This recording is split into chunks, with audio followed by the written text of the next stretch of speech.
요거를, 요 공식을 E에 대해서 한번 적용해 본 거예요. 그 다음에 동일하게 요 공식을 H에 대해서 적용을 해보는 거예요.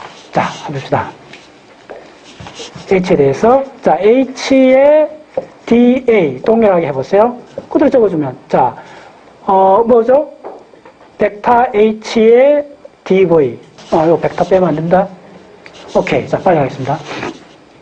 자, 근데 이제 주목했어요. 요거는 뭐냐면 다이버전스라고 했잖아. 이거 뭐예요? 이게 다이버전스 발산정이에요. 발산이 뭡니까? 발산한다. 자, 이거는 이제 가우스 이론인데 이게 뭐냐면요. 몰랑몰랑한, 자, 졸지 말고, 자, 주목하세요. 몰랑몰랑한 공 속에, 그 풍선 속에 물을 넣었다 생각하세요. 물을 넣고 풍선에 아주 구멍을 뚫었어요. 그러면 쫙 누르면 물이 쫙 나올 거 아니에요. 그게 바로 발산입니다. 그러면 안에 들은 물의 양을 어떻게 계산할 수 있죠? 발산된 물줄기에 나온 물의 양을 다 합치면 안에는 물의 양이 되잖아. 다 빠져나왔을 때. 너무 간단해요. 이게 바로 가우스 정리고 전자기학에서 핵심 개념입니다. 누구나 이해할 수 있는 게. 물풍선 속에 물이 가득 들어있는데 풍선에 구멍이 나갖고 쭉 누르면 물이 쫙 나오잖아요. 이 쫙 나오는 게 발산이에요. 바로 이 그림이잖아요. 이렇게 쫙 했더니 나가는 거예요. 나가는데 제가 주목해보세요. 야는 쫙 했더니 쭉 나가잖아요. 주스처럼 쭉 나가잖아요. 양이 있는 거예요. 근데 야는 쭉 눌렀더니 쭉 나갔는데 다시 들어오잖아. 나간 양이 그대로 들어오잖아. 그러면 넷들어 뭐죠? 제로잖아. 그래서 답이 제로예요. 기가 막혀, 기가 막혀. 기가 막혀. 자, 다시 한번. 야는 왜 이 야는, 자, 동일하게. 그래서 요거 그대로 적게요. 그러면 요게 어떻게 돼야 되냐 하면, 요게 제로여야 된다는 거죠. 그래서 이 그림 두 개가 전자기학 거의 대부분을 차지한다는 말이 가언이 아니에요. 좀 들어가 보시면. 다시 한번. 쭉 눌렀더니 나왔다가 다시 들어가잖아. 야는 쭉 눌러 그냥 나가잖아. 그 나가는 양이 있으니까 이 양이 있는 거예요. 오케이? 다시 돌아버리니까 이게 제로가 되는 거예요. 다이버전스가. 됐죠? 네. 근데 이게 물이 아니고 뭐죠? 지리산 전기야. 그럼 전기도 물로 생각하면 되는 거예요. 덩어리 그냥 쭉 나간다는 거잖아요. 그래서 자, 주목. 실제로 전기가, 뭐냐, 이 개념을 할 때, 전기랑, 이게 정리하고 와야겠다. 전기량하고, 전하량하고는 다릅니다. 제가 막 잠깐 혼동했었는데, 전기량은 암페아, 전류량하고 비슷한 개념인데, 이런 거잖아, 암페아.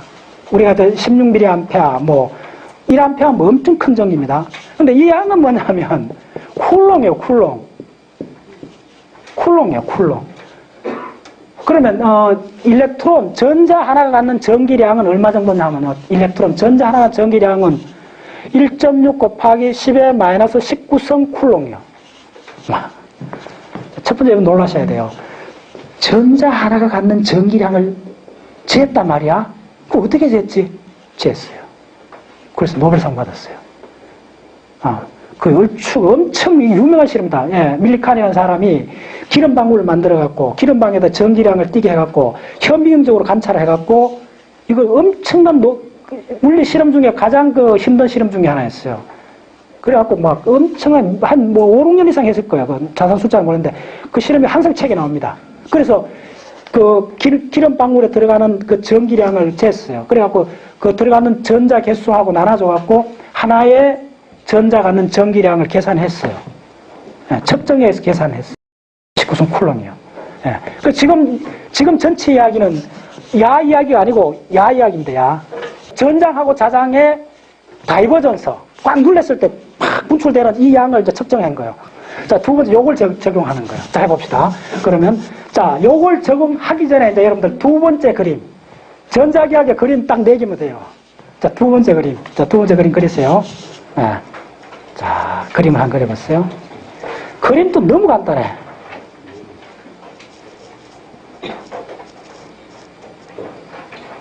자, 그래서 여기서 전류가 흘러요. I라는 전류가 흘러요. 이게 뭐냐면 구리선입니다. 그냥 구리선이 돼요. 구리선을 쫙 전류가 흘러가요. 흘러가는 구리선, 이 구리선이잖아요. 전류가 쭉 흘러가는 데다가 이 단면을, 이렇게 면이 있을 거 아닙니까? 이 면. 이 면을 이렇게 표시한 거예요. 그러면, 웨스테라라는 그 사람이 수업 시간에 우연히 실험하다가 1700년도인가 그래요. 하다가 전류가 흐르는 도선 옆에 나침반을 갖다 놨더니 나침반이 막 움직이는 거야. 깜짝 놀란 거야. 위대한 발견이죠. 네. 그래서 그걸 나중에 조사를 해봤더니 전류가 흘러갈 때 주변에 자장이 형성된다는 거예요. 따라서 전류가 흐르면 자장이 형성된다. 네. 그래서 자장이 어떻게 형성됐냐 봤더니 이렇게 형성됐어요. 자, 형성됐는데 자장은 N극하고 S극이기 때문에 자장은 방향이 있어요. 그래서 어떻게 하냐면 이게 오른손 법칙이라서 중학교 때 다 배웠죠. 전류가 흐르면 이렇게 잡았을 때 오른손 잡았을 때 감기는 방향이잖아요. 그래서 어떻게? 이렇게 해서 마그네틱 필드가 생기는 거예요. 이렇게. 이게 누가 발견했냐면 이 공식을 정량한 사람이 누구죠? 네, 암페어 법칙이죠. 여러분들 몇 암페어 할 때가 암페어 플러스 학자입니다. 암페어가 이걸 이제 알아냈어요. 직스 전류가 흐를 때 주변에 자장이 생긴다. 전체 공식이 함축하는 건 뭐냐면 양 덩어리를 딱 줄 수 있다는 거예요. 네. 그래서 딱 제출할 수 있는 거예요. 그래서 어떻게 제가 암페어가 공식을 만들어냈어요. 도대체 자장이 전장하고 전류하고 자장이 어떻게 관계되는가를 했는데 그게 기가 막힌 공식으로 표현된다는 걸 보여줬어요. 했더니 전류가 되더라는 거예요. 참 아름다운 공식이죠. 예. 요거 하나만 해주세요. 요거 동그라미 해주는 게 뭐냐면 요걸 주해적분, 그러니까 요 서클을 돌잖아요. 그러니까 폐곡선, 따서 폐곡선, 폐회로. 요게 이 전체 전자의 중량 개념 중에 하나입니다. 동그라미를 쳤을 때는 인클로즈 됐다는 거예요. 네, 됐어요. 그래서 뭐냐면 이 자장을 뺑 둘러서 완전히 360도 자장을 다 더해주는 거예요. 이렇게. 어떻게? 요 DL은 뭐냐면요. DL은, 잘 들었어요? 요 DL은, 요 둘레서 선분, 요걸 말하는 거예요. 선분. 근데 이 벡터인 거예요. 요 DL에 대해서 쭉 360도 다 원둘레로 돌면서 전류 I에서 생성된 자기장을 다 적분은 더하는 거잖아요. 무한히 다 더해준 거예요. 더해줬더니 바로 전류가 나온 거예요. 네, 오케이. 자, 두 번째 그림. 네. 요 그림하고 같은 그림입니다, 사실은. 자, 근데 여기서는, 한 가지 뭐냐면, 이건 꼭 기억해야 되는 게 있어요. 여기서 이 전류는 직류입니다, 직류. 직류 교류 아시죠? 그러니까 컨스탄트하게 쭉 동일한 양이 흘러주는 거예요. 직류에. 그 직류 대표는 배터리에서 나오는 게 직류입니다, 배터리에서. 네. 그 다음에 이제 나중에 이제 에디슨 이쪽으로 해갖고, 뭡니까?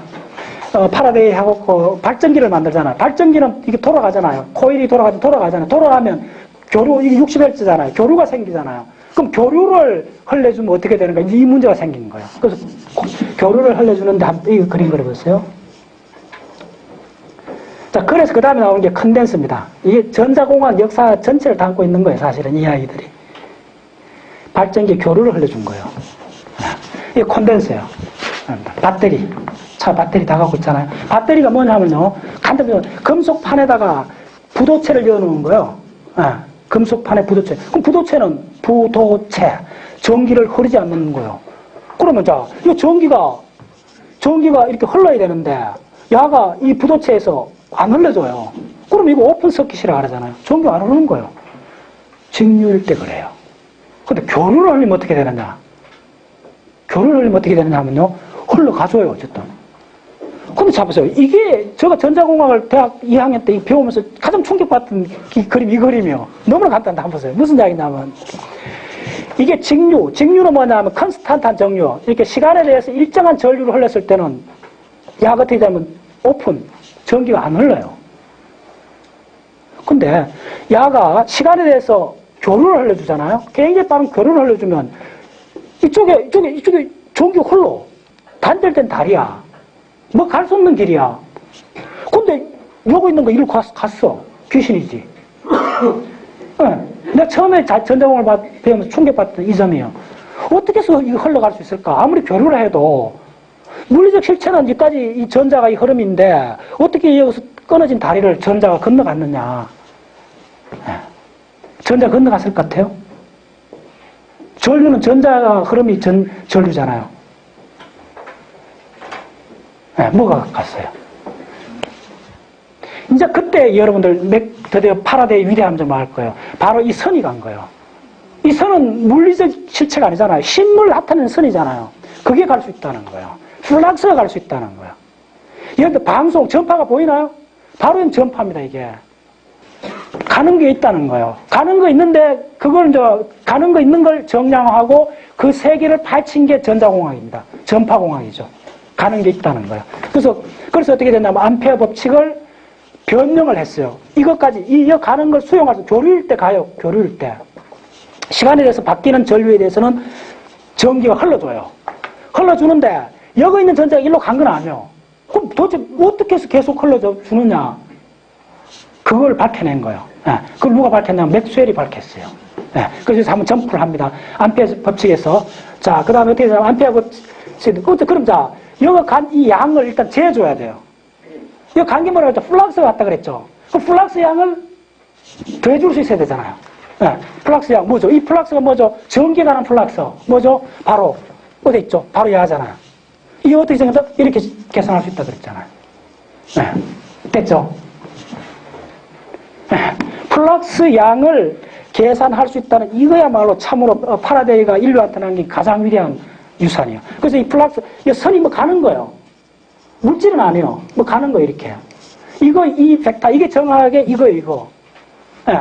근데 이걸 어떻게 되냐면 그림 그릴 수 있죠. 잘 보세요. 이게 왜 나올 수 있나 하면, 이까지 가면 여기에 플러스 차지가 이렇게 쌓인다 해봅시다. 그럼 이 차지에서 역선이 생겼잖아요. 요 그림을 여기다가 다시 그려준 거예요. 오케이? 예, 이게 콘덴서예요. 자, 그래서, 자, 해주면, 여기에 이 차지는 어떻게 되느냐 하면, 자요. 여기서 이렇게 쭉 흘러간, 이건 어떻게 되느냐 하면요. 파이 B가 아니죠. 파이 E입니다. 일렉트릭 플럭스 양은 어떻게 되느냐 하면, 벡터 D의 DA라고 그랬죠. 네. 그대로 따랐어요. 자, 다시 한번 이야기했는데 헷갈리면 안 돼요. 요거에 전자기하학의 거의, 여러분들 배워야 되는 전자기하학의 대부분이 요거 다 들어있어요. 네. 그대로 적용하는 거예요. 오케이. 자, 그러면 D가 뭐라 그랬죠? D가 입실론 제로 E라 그랬죠. 그대로 집어넣으면 돼요. 그러면 입실론 제로는 상수기 때문에 앞으로 나오고 E에 DA라 쓸 수 있죠. 됐죠?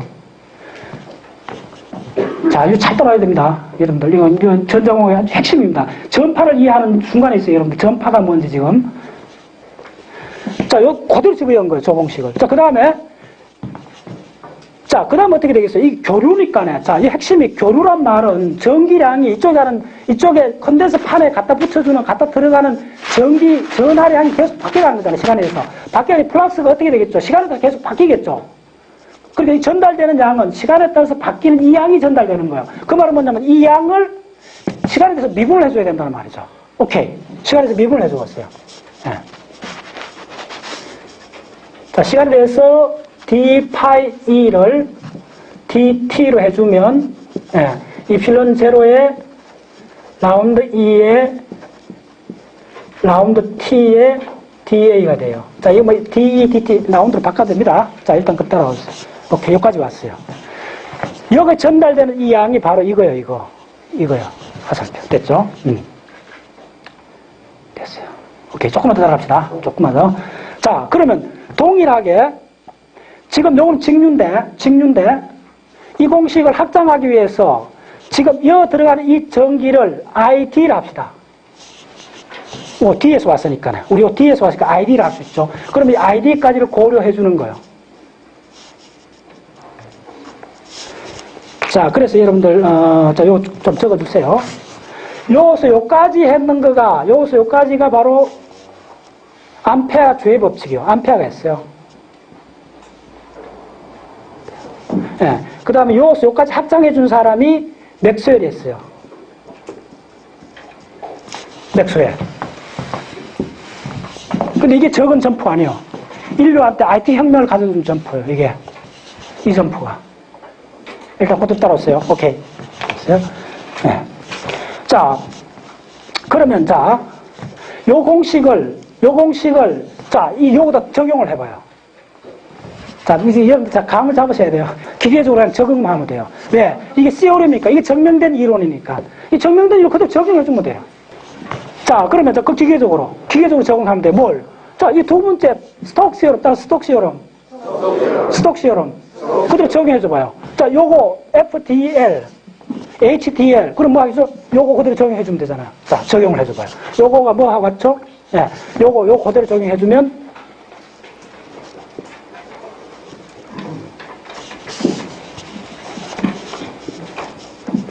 곱하기 H.DA가 되잖아요.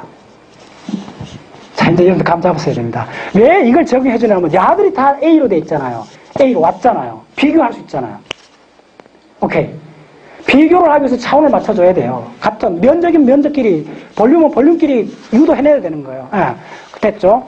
자, 그 다음에 이건 커런트는 이걸 또 면적으로 바꿔줘야 돼요. 커런트를. 그러면 커런트 덴시티, 그러니까 단위 면적당 전류량을 바꿔주면 되잖아요. 그럼 그 바로 요게 어떻게 되느냐면, 자, 커런트는 어떻게 되냐면, 커런트 덴시티를 제일 했을 때, 요렇게 해주면 돼요. 단위 면적당, 커런트. 그 커런트 덴시티잖아요. 그 면적 곱해주면 이렇게 되는 거예요. 동일하게, 자, 얘는 어떻게 되느냐 하면, 그러니까 자, 조금만 따라오세요. J의 DA의 요게 I가 되고, ID는 뭐가 되는가 하면, 요거 조심해야 된다. ID는 이 변이 전류 이거잖아요, 이거. 야는 뭐라 그랬죠? 바로 야라 그랬잖아요. 야를 집어넣어줘야 돼요. 변이 전류. 변이 전류 집어넣어주면, 입실론 제로에 라운드 E에 라운드 T에 DA가 되잖아요. 자, 드디어 다 면적으로 바뀌어졌어요. 자, 네. 이거는 선이고, 이거는 면적이고, 이거는 면이고, 면적이고, 이건 체적이고. 자, 이 적분 가는 방향을 보시면, 자, 빨리 하겠습니다. 그래서 뭐냐면, 자, 여러분 꼭 하셔야 되는 게, 뭘 지금 하면, 야를 계산한 거예요. 야를 했더니 초기에 그 암페어하고 맥스웰 확장까지 하는 요 공식을 그대로 풀어줬더니, 야가 결국은 야하고 같았잖아요. 됐죠? 근데 야 두 개는 여기로 왔잖아요. 요거 됐잖아요. 됐죠? 예. 네. 그러면 자, 무슨 이야기냐 하면, 야하고 야가 같고, 야하고 야가 같잖아요. 됐죠? 비교밖에 못해요, 인간이 할 수 있는 거는. 카운트하고 비교밖에 못해요. 비교해봐요. 야하고 야하고 같다는 거죠. 됐죠? 그러면, 자, 안에 이제 비교 그대로 해줘요. 안에 톡 끄잡아내면 돼요. 뭐죠? 요걸 컬이라 합니다. 예, 나중에 얘기할게요. 그러니까, 마그네틱 필드의 컬은 회전입니다, 회전. 컬에 회전을 해줬더니, 뭐가 나오나니까네?